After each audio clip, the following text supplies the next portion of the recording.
Corentin Glutron, directeur des acquisitions dans le groupe Baltis, et je m'occupe des acquisitions principalement des chaînes RMC Découverte, RMC Story et My Cuisine, et je suis ancien de l'IMM, donc alumni.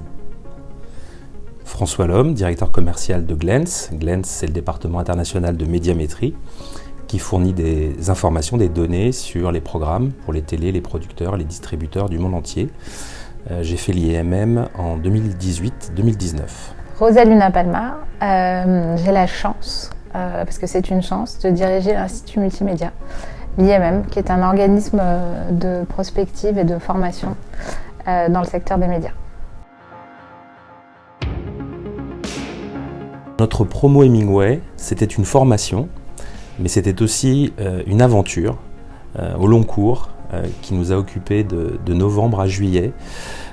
qui nous a formés, qui nous a permis de rencontrer des gens formidables, de créer des liens, des relations, et c'est une aventure que je recommande à tout le monde. Donc c'est à la fois une formation, donc parce qu'on apprend beaucoup, on retourne à l'école. Pour ceux que ça intéresse comme moi, c'est fantastique de retourner sur les bancs de l'école une fois par semaine. Et aussi des rencontres, un réseau qu'on peut travailler, et effectivement des gens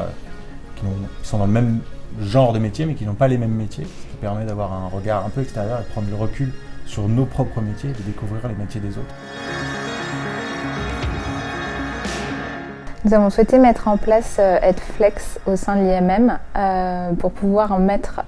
sur un espace dédié l'intégralité de nos contenus pédagogiques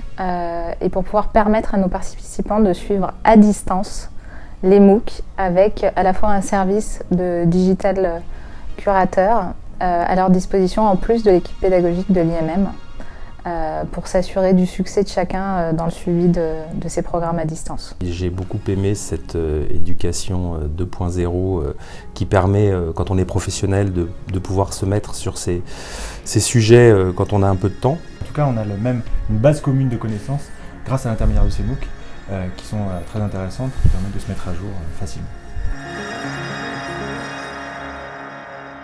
Démystifier l'apprentissage à distance, d'autant plus que dans ce cas de figure, vous êtes accompagné par des équipes qui sont là pour répondre à vos questions à tout moment,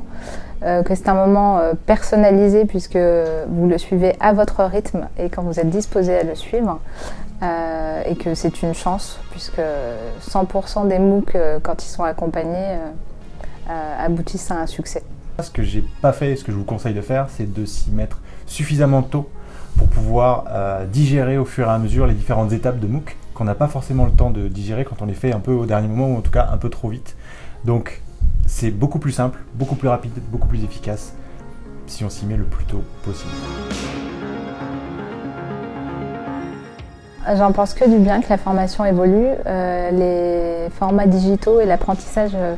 à distance nous ont permis de repenser notre programme et du coup de considérer que la dimension compétences techniques peut se faire complètement à distance tout en étant accompagné et de l'articuler avec du présentiel sur lequel on va venir apporter une couche de compétences plus humaines, d'intelligence collective, de réseau, de partage d'expériences avec les autres participants de la promo, de méthodes à appliquer